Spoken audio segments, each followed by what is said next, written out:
Hey everybody, Erica Serwin here from Pink Bucker Designs, and I'm going to show you how to make this gorgeous fall card.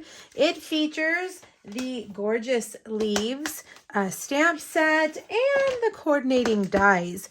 I love a good leaf set. This one is really good. It's got lots of texture in it. And you know, this time of year, I just love to pull these out and use these beautiful fall colors. Now I'm going to use several different textures here in this card. The sentiment, let me tell you where that one's from.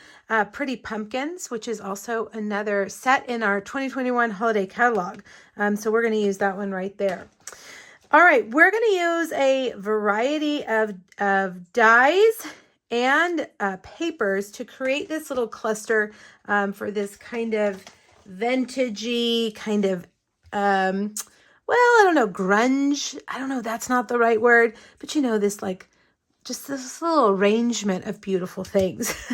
Now, I do want to point out that this right here was cut. I made this card a couple of months ago originally, and I used the Bedazzle paper that was in the Celebration catalog, but unfortunately, Celebration is over. So we are going to use the Harvest dies, and we're going to instead cut out some beautiful gold. This is our brushed metallic cardstock, so we'll cut that out. If you have that bedazzle paper, I like to call it the disco ball paper. If you have that paper, pull it out and use it on your card.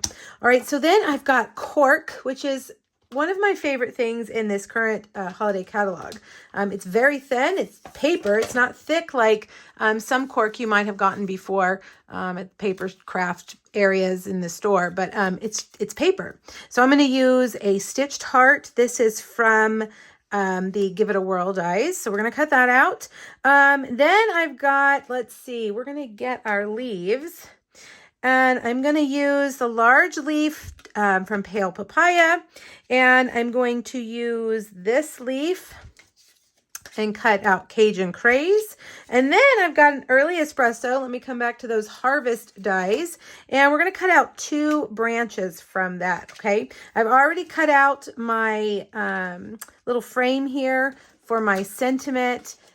From, I believe, the Potted Succulent dies. Make sure you hop back over to my blog. There will be a PDF there that has all of the details. It'll have the measurements, the supply list, links if you need them, as well as 2 other projects created with the Gorgeous Leaves bundle. All right, so let's see how much we can get to fit on our cut and emboss machine. Each of these dies by themselves will fit in your mini cut and emboss machine, if you have that and you were wondering. But I'm going to use my big cut and emboss machine to see if we can get them all cut out at the same time. Now, we didn't get it all to fit, but we almost got all of it. All right. All right, let's pull these off, and we will use our brush tool in just a second, but we've got one more we've got to do. Let's see.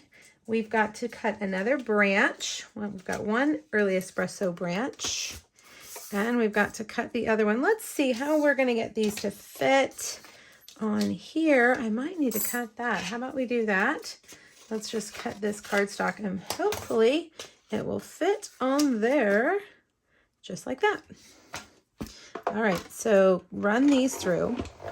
Now, you don't have to use the same colors, obviously, that I have used. Use whatever colors you want to use. You know, there's a variety of colors you could use for a fall card. Or what if you changed it and made it a spring card and used light colors? That would be beautiful as well. Okay, so we've got these. Now, one thing I did on my original card is I left some of these little doodads in the leaf. I kind of liked that. So I think I'm going to do that for this one. One of the little tricks I have sometimes is if you just drop your die, sometimes it'll pop out. Sometimes you need that die brush. And if you want to get all those little guys out, you definitely need that die brush attachment for your take your pick tool. All right, there we go. Look, all the little doodads came right out of that one. All right, and then there's our heart. Now we're going to do just a tiny bit of stamping here. I am starting with a piece of craft paper. We've got a pack of craft cardstock that is 6x6 in our holiday catalog. I am a sucker for craft cardstock. I love it. All right, so I'm going to take Cajun Craze and this larger leaf, which I think maybe is a maple leaf. I'm going to stamp that right there. I am not good with leaf names. I live in South Texas where we don't have a lot of fall color. We have a lot of oak trees and a lot of cedar trees. So unfortunately, I don't know the names. This is crumb cake, and I'm just going to stamp that right there just to give it a little bit of texture. You know what? Let's also do some down here. I'm not re-inking. I'm just going to set it down there so it's light. All right, so we're going to start in the back, and we're going to put our gold stems there. And then I'm going to take my branches and kind of turn them over and around. I don't want them to be exactly the same. And then I'm going to take my dimensionals and I'm going to just put dimensionals right on top of them to hold them in place. And then that's going to also give us room or adhesive to put down our other pieces. So we'll put that one there, and we probably need another dimensional right here for this one to overlap. Okay, and then we will put our heart down here like that. Go a little bit lower. I want to cover up those dimensionals. Now we'll get our very vanilla frame, stamp our sentiment. So thankful for you. If you're worried about getting it straight, I always recommend stamping before you die cut. But because of the video, I went ahead and did it ahead of time. All right, I'm going to put 2 dimensionals right there. And put that right on top of that stack like that. Okay, now let's bring it back over to our very vanilla card base. And I'm going to get a dimensional for each corner. Lots of dimension here. You'll need that extra postage for this card for sure. Here in the United States, you can use a non-machinable stamp. I think it's about 72 cents. That's all the stamps I buy these days because all of my cards are thick and need extra love and care as they go through the postal service. All right, last but not least, let's put a linen thread bow. And I'm going to leave this bow kind of loose and long. I kind of want these little, the little ends to be long and kind of fibery, if that's really a word, so that it just kind of doesn't, this card doesn't have a whole lot of straight lines. It's kind of wild and crazy, so I don't want my bow to be perfect either. So I've got this on a mini glue dot.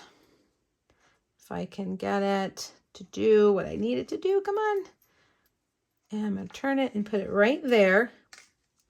All right, let's try it again. The glue dot did not want to stay. So we'll put the glue dot down first and stick that down right there. Okay, look at that. Gorgeous. Now wait, hold on. Let's add a couple of these rhinestones. I have found that champagne rhinestones go so well with these fall colors.